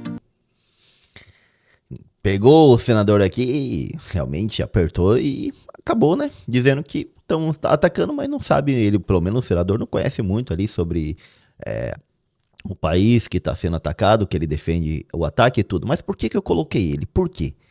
Porque existe uma parte do movimento MAGA, uma parte grande, que não é a favor dos Estados Unidos entrar nessa guerra, justamente porque eles são a palavra como que era? isolacionista. Essa é a palavra, eles são isolacionistas, tá aqui, ó. E eles não querem os Estados Unidos entrando em guerra e se metendo mais e morrendo mais soldado. Por isso são contrários. E um desses representantes desse movimento é justamente esse jornalista aqui, o Tucker Carlson. Outro representante é o Stephen Bannon. E olha o que ele fala. Nossa posição na sala de guerra é clara. O Irã nunca deve obter uma arma nuclear. E Israel é totalmente capaz de terminar o que começou. Ou seja, deixa Israel lá, deixa que Israel resolva. Não precisamos se meter nisso. Não queremos o Irã com arma nuclear, mas não precisamos se meter nisso. Até eu acho que eles toleram o ataque ali que os Estados Unidos fez nas instalações nucleares, mas eles não querem os Estados Unidos realmente metendo exército e se metendo muito nessa guerra. Por isso que o Trump, ele realmente demorou em tomar essa decisão, não ficou bem claro, ele foi analisar. Olha o que dizem as pesquisas nos Estados Unidos feitas pelo governo. Ela diz que a maioria dos americanos acha que os militares dos Estados Unidos não deveriam se mover no conflito entre Israel e o Irã. Os cidadãos adultos no geral, 60% disseram que não se deve meter. A pergunta é, eles devem se envolver no conflito entre Israel e Irã? Não. Sim, só 16%, 24% contra. Entre os democratas, 65% disseram não se deve meter. Independentes, que não faz parte de nenhum nem de outro partido, 61%. E até mesmo entre os republicanos, 53% diz que não. Ou seja, os americanos não querem ver os Estados Unidos se metendo em mais uma guerra. E lembra a promessa do Trump? A promessa do Trump é não entrar em mais guerras. Tiraremos a guerra. Mas não queremos entrar em mais guerra. Por isso, ele teve que pensar bem no ataque, pensar bem se ele se meteria ou não, porque os americanos não querem. Foi lá, bombardeou? Bombardeou. Mas possivelmente mais do que isso, de botar soldados, eu não acredito. E, como a gente viu até agora, nem Israel diz nada disso. Israel diz simplesmente que quer destruir as instalações. Então aqui, ó, possibilidade de ataque às bases estadunidenses na região. Esse aqui é um dos medos que tem os Estados Unidos, que o Irã tome represália e ataque às várias bases que os Estados Unidos têm. Os Estados Unidos têm base aqui na Arábia Saudita, aqui em Omã, aqui no Emirados Árabes Unidos, aqui no Catar, aqui no Bahrein, aqui no Kuwait, aqui no Iraque, aqui na Síria, aqui na Jordânia, aqui no Afeganistão ainda tem, não tem mais essa base no Afeganistão, eles botaram aqui, mas essa aqui ia sair com o rabinho entre as pernas, é só essas outras aqui. E uma das consequências que essa sim doeria muito nos Estados Unidos, mais do que até o ataque às bases, é a escalada do preço do petróleo, que já aumentou. Mas aí você tem que ver um detalhe aqui. Essa região é o Estreito de Hormuz, que fica entre os Emirados Árabes Unidos, o Omã e aqui é o Irã. Se o Irã começa a atacar os barcos que saem daqui, nós vamos ter um aumento do preço do petróleo grandemente no mundo, porque vai começar a ter falta de petróleo. A palavra ia dizer petróleo. Tá. Então a gente vai ter falta de petróleo no mundo justamente por quê? Porque, ó, aqui é que sai boa parte do petróleo da onde? Do Bahrein, do Catar, do Emirados Unidos, do Kuwait, do Iraque e do próprio Irã. 27% do petróleo mundial sai justamente por aqui. Então, se a gente fecha o estreito e impossibilita passar, 27% do petróleo mundial está fora de mercado. E aí? Imaginei a repercussão que isso aqui poderia trazer a nível mundial. Com a inflação de vários países em aumento, até os Estados Unidos ainda tem uma inflação um tanto alta, que o Trump herdou do Biden e não conseguiu baixar. Isso aqui poderia trazer um problema enorme para os Estados Unidos. E aqui eu creio que é o principal medo do Trump, até porque ele atacou o Irã, mas falou assim, ó, a gente quer parar por aí. Falo para vocês, venham negociar para a gente acabar com tudo isso daí, para não continuar, porque o problema pode ser bem mais grave. E aí nós chegamos mais perto dos ataques de ontem, mas com a ideia é o seguinte. Tem um carinha, eu li aqui, deixa eu ver, esse foi no New York Times. Ele coloca assim, ó, cadê? Tá até em espanhol aqui, mas eu imprimi em espanhol, mas lá no New York Times está em inglês. É o Thomas Friedman, se forem buscar o jornalista. Thomas Friedman, ele publicou no dia 16, essa semana 16 de junho, que teria uma forma inteligente do Trump resolver a situação. Primeiro, era enviar os bombardeiros, como o Trump enviou. Mas enviar os bombardeiros falando assim, ó, Irã, se você não quiser negociar, a gente vai usar. No caso aqui, o que o Trump fez foi enviar os bombardeiros e já utilizou. A outra coisa é conseguir que o Irã aceite ter um programa civil no qual ele não enriquece urânio e compra o urânio já enriquecido, por exemplo, da Rússia, que a Rússia tem de montão. Alguns dizem que até o Brasil vendeu, quando parou os barcos aqui no Brasil, entregou o urânio enriquecido para o Irã. Não sei, não sabemos. Pode ser que sim, pode ser que não. Mas mesmo se o Irã quiser, ali os russos têm Irã sobrando para dar para eles.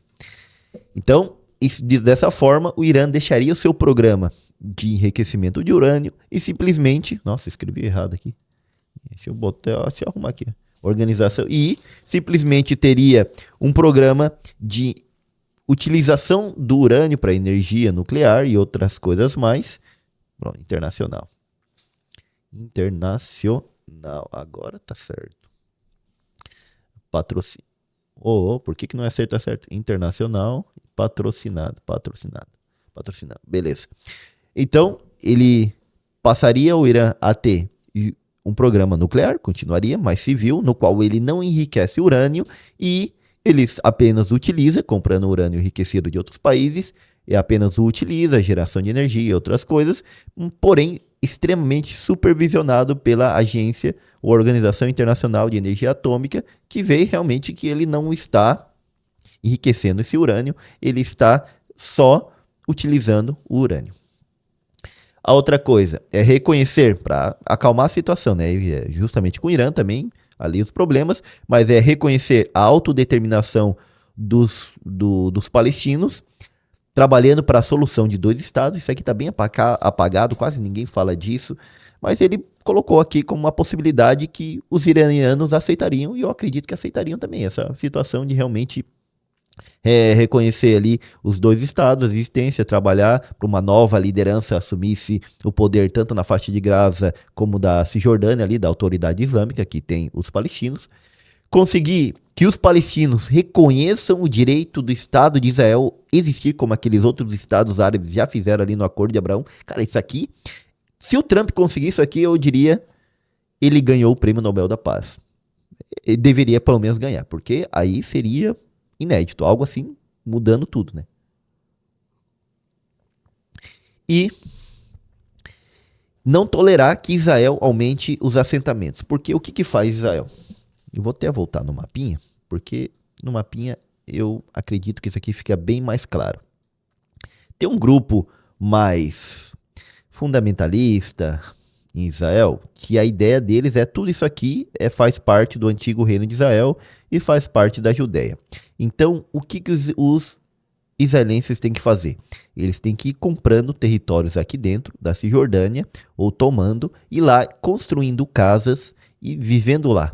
Esses são chamados assentamentos, que volta e meia o governo permite que eles façam, e as empresas imobiliárias de construção vão lá e fazem esses assentamentos, tomando parte de territórios que deveria ficar para os palestinos e empurrando cada vez os palestinos para pequenas regiões apenas que conseguem morar. O que o Trump deveria fazer é justamente falar para os judeus, vocês têm todo aí o Estado de Israel, morem aí, mas não invadam as regiões palestinas para construir esses assentamentos onde vocês acabam diminuindo o território que manda a autoridade palestina. Essa é uma das propostas que ele coloca aqui, que ajudaria a apaziguar a região. Eu acredito que são boas propostas que ajudariam realmente, acredito que sim. Que o Trump vai fazer isso? Daí já seria outra coisa. Ele coloca que seria a forma inteligente do Trump por fim a guerra entre Israel e Irã, e até mesmo com os que sobraram ali, que no futuro vão armar outros grupos para lutar contra Israel. Aqui teve o ministro das Relações Exteriores na sexta-feira, justamente indo lá na Suíça, encontrando com o Reino Unido, a França e alguém mais, eu acho que só com o Reino Unido e a França, para tentar amenizar a região, o problema na região, olha aí, ó. Em Genebra, esforços diplomáticos de alto nível prosseguiram com a chegada de Abbas Iraque para conversas com autoridades europeias. O pano de fundo dessas reuniões é uma crise regional que se intensifica rapidamente e preocupações renovadas sobre os programas nuclear e de mísseis do Irã. Líderes europeus da Alemanha...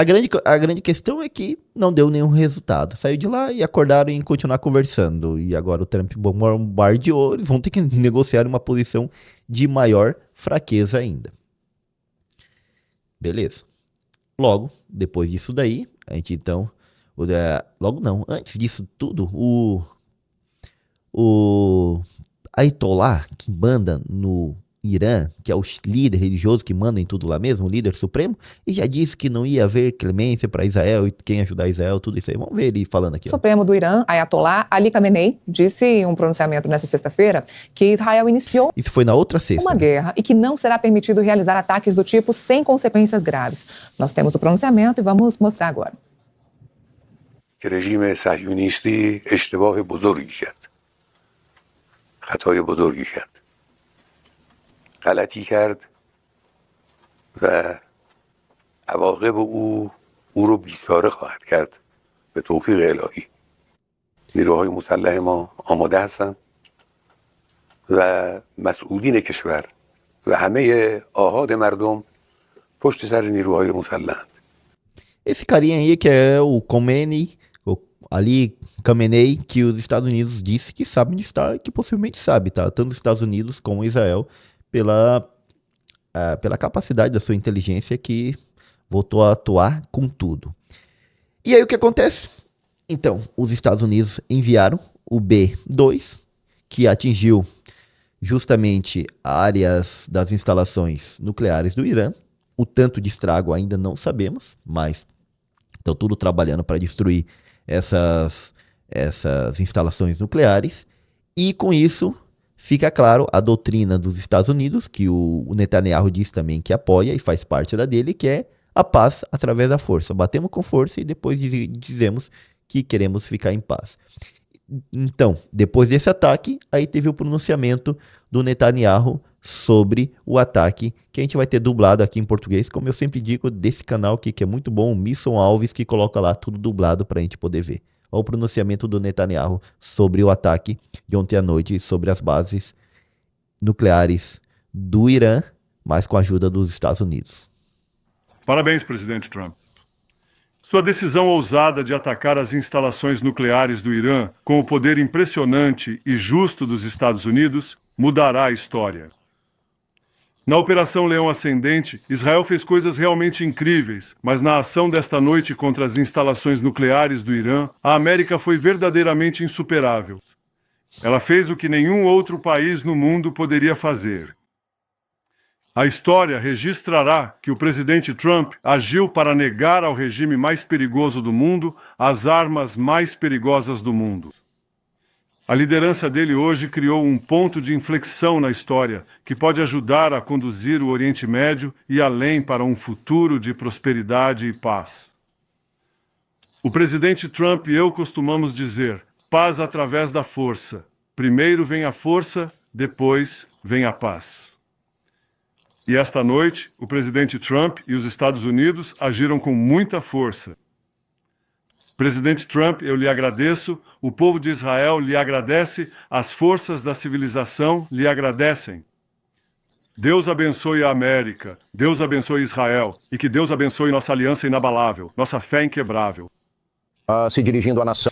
Bom, isso aí foi o pronunciamento do primeiro-ministro de Israel, Netanyahu. Agora, o do Trump, depois do bombardeio. Obrigado. Há pouco tempo, as Forças Armadas dos Estados Unidos realizaram ataques de precisão em larga escala contra as 3 principais instalações nucleares do regime iraniano, Fordo, Natanz e Esfahan. Todos ouviram esses nomes do... Lembra lá o nosso mapinha, justamente mostrando essas instalações? Eu vou colocar aqui para vocês. Cadê? Aqui, ó. Voltamos ao nosso mapa. Viemos aqui as instalações principais. Isso aqui, ó. Esse aqui é o mapa que colocou a Folha de São Paulo. E já justamente estão aqui. Estão dizendo que ele bombardeou a Fordo, aquela que está sobre baixo a montanha, né? Sobre a montanha. a de Natanz, a de Isfahan e não sei se falou Arak ou Bushehr, mas foram 4 ali que ele disse que os Estados Unidos bombardeou. Durante anos, enquanto eles construíam esse empreendimento terrivelmente destrutivo, nosso objetivo era a destruição da capacidade de enriquecimento nuclear do Irã e a interrupção da ameaça nuclear representada pelo maior patrocinador estatal do terrorismo no mundo. Para quem não conhece, então, esse aqui é o Trump, esse aqui é o J.D. Vance, esse aqui é o Marco Rubio, filho de cubanos, que é o atual secretário de Estado dos Estados Unidos, que é tipo o ministro das Relações Exteriores, e aqui está o secretário de Defesa, que seria o ministro da Defesa dos Estados Unidos, Pete Hegseth. Nesta noite, posso informar ao mundo que os ataques foram um sucesso militar espetacular. As principais instalações de enriquecimento nuclear do Irã foram completamente e totalmente obliteradas. O Irã, o valentão do Oriente Médio, agora deve buscar a paz. Se não o fizerem, futuros ataques serão muito maiores e muito mais fáceis. Lembra da ideia lá? Então, você insta o Irã a paz para não ser pior para o Irã. E o Trump quer negociar, ele está aberto a negociar aqui. Tá dizendo, ó, bem conversar para ter paz, tudo certinho. E aquela possibilidade do Irã ter só um programa nuclear, porém civil, comprar o urânio enriquecido de outro lado. Durante 40 anos, o Irã tem dito: morte à América, morte a Israel. Eles têm matado nosso povo, arrancando seus braços, arrancando suas pernas com bombas à beira da estrada. Essa era a especialidade deles. Perdemos mais de 1.000 pessoas e centenas de milhares em todo o Oriente Médio e ao redor do mundo morreram como resultado direto do ódio deles. Em particular, tantos foram mortos pelo general deles, Qassem Soleimani. Esse que era chefe da Guarda Revolucionária que os Estados Unidos mataram há uns 2 anos atrás. Mas o que ele está acusando justamente de Irã é financiar grupos terroristas como Hamas e outros aí pelo mundo. Hezbollah era aquele que era considerado terrorista também pelos Estados Unidos. Decidi há muito tempo que não deixaria isso acontecer. Isso não vai continuar. Quero agradecer e parabenizar o primeiro-ministro Bibi Netanyahu. Trabalhamos em equipe como talvez nenhuma equipe o apelido do primeiro-ministro de Israel, Benjamin Netanyahu, é Bibi. Jamais tenha trabalhado antes e avançamos muito para eliminar essa terrível ameaça a Israel. Quero agradecer ao exército israelense pelo excelente trabalho que realizaram e, mais importante ainda, quero parabenizar os grandes patriotas americanos que pilotaram aquelas máquinas magníficas esta noite e todo o exército dos Estados Unidos por uma operação como o mundo não via há muitas, muitas décadas. Espero que não precisemos mais dos seus serviços nessa função. Eu espero que sim. Também quero parabenizar o presidente do Estado-Maior Conjunto, General Dan Hazinkar, um general espetacular, e todas as brilhantes mentes militares envolvidas neste ataque. Dito isso, isso não pode continuar. Ou haverá paz, ou haverá uma tragédia para o Irã muito maior do que a que testemunhamos nos últimos 8 dias. Viu? A doutrina continua. Paz pela força. Lembrem-se, ainda há muitos alvos restantes. Essa é a doutrina militar do Trump. O de hoje à noite foi de longe o mais difícil de todos e talvez o mais letal. Mas se a paz não vier rapidamente, iremos atrás desses outros alvos com precisão, rapidez e habilidade. A maioria deles pode ser neutralizada em questão de minutos. Não há exército no mundo que pudesse ter feito o que fizemos esta noite, nem de perto. Nunca. Agora tem um detalhe, lembra lá a doutrina militar israelense? Uma vez por todos, só que agora com guerra total. Quem fala em guerra total são os israelenses, não são os americanos. Os americanos estão chamando a conversa. Os israelenses não chamaram a conversa não, tá? São os americanos aqui que estão chamando a conversa, vamos lá negociar para ter a paz. Os israelenses, a gente só quer bombardear as instalações, tudo, até que a gente tenha segurança de que eles não têm mais capacidade de nos atacar de forma drástica. Nunca houve um exército capaz de fazer o que aconteceu há pouco tempo. Amanhã o general Kane e o secretário de Defesa Pete Hegseth darão uma entrevista coletiva às 8 horas no Pentágono. E eu quero agradecer a todos e, em especial, a Deus. Quero apenas dizer que amamos você, Deus, e amamos nossos grandes militares. Proteja-os. Deus abençoe o Oriente Médio, Deus abençoe Israel e Deus abençoe a América. Muito obrigado. Obrigado. Este é um alerta. Pronto, esse aí então foi o pronunciamento do Trump, que me pareceu bastante interessante, porque ele abre para negociação justamente com o Irã, de acabar toda essa situação e talvez colocar um daquelas opções que a gente foi apresentada aqui pelo jornalista do New York Times, do New York Times aqui, como eu disse, ó, Thomas, vamos ver se dá para vocês verem, ó, Thomas Friedman, ele justamente põe alguma dessas opções para acabar com a guerra na região. E o Trump abre essa possibilidade. E o Trump também vai colocar aqui, que a gente botou aqui traduzido, vai tweetar o seguinte, tanto na sua rede social, Truth Social, e no Twitter X, ele vai colocar: concluímos nosso ataque muito bem sucedido às 3 instalações nucleares no Irã.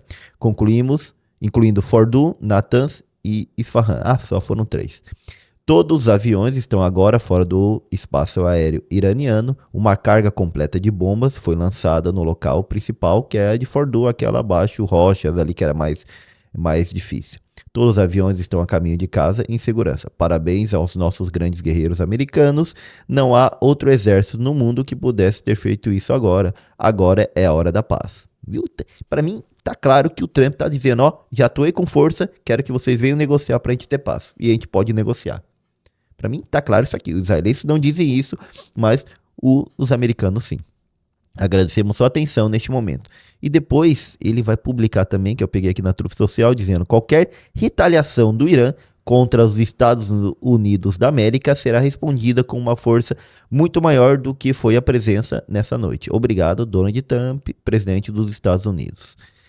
E aí, com isso, para mim fica bem claro que com todas essas vitórias de Israel sobre os seus vizinhos, como a gente disse ali, ele destruiu o Hamas, destruiu o Hezbollah, ajudou para a mudança de regime na Síria, que agora não apoia o Irã, senão que apoia a Turquia, que faz parte da OTAN. Quem manda na OTAN é os Estados Unidos, também com os ataques enfraquecendo os Houthis no Iêmen, e agora com esses ataques que enfraqueceu grandemente o Irã, de resposta nuclear e tudo isso, para mim, Israel se torna isso daqui, a maior potência do Oriente Médio. Ou seja, quem dá pau em todo mundo, quem bate em todo mundo, quem dá as regras no Oriente Médio é justamente o Estado de Israel. Vamos voltar aquele outro mapinha que eu acho tão bonitinho aqui, ó.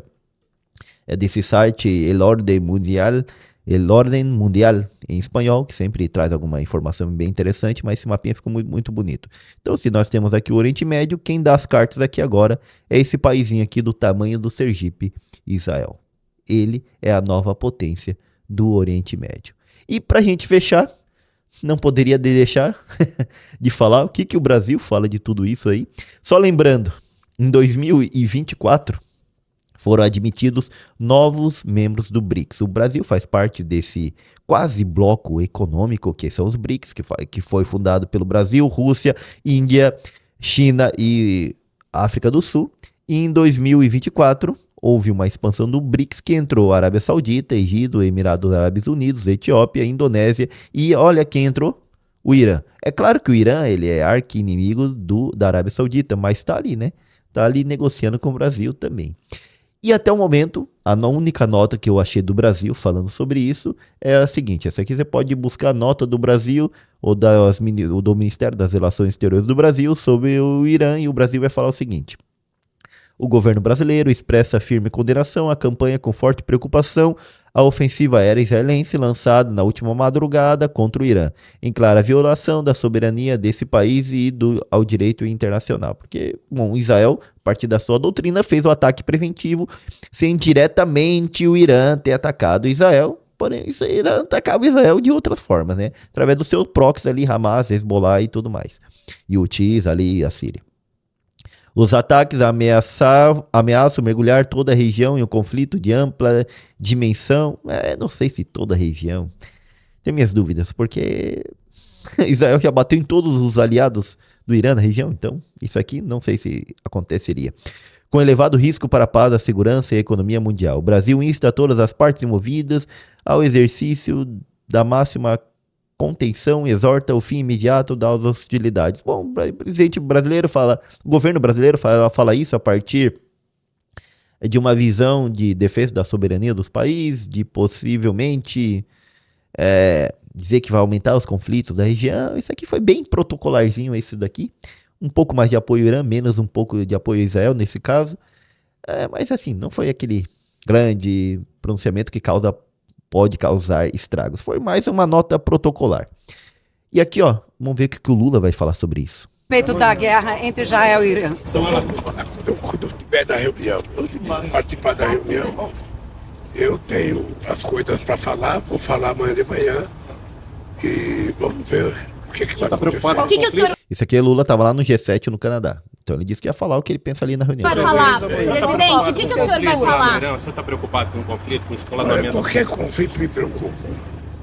Eu sou um homem que nasci para paz. Então, no momento em que o mundo está precisando de muito recurso para a transição energética, para combater a miséria no mundo, você vê o dinheiro sendo gasto com conflito, obviamente que me incomoda profundamente. E é isso que eu quero falar um pouco aí amanhã.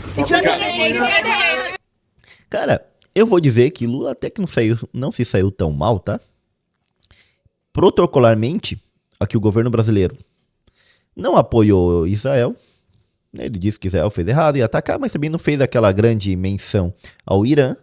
E também o Lula que vou falar lá, que eu não gosto de guerra e tal, sou a favor da paz e pronto. Meio que sabou o negócio ali.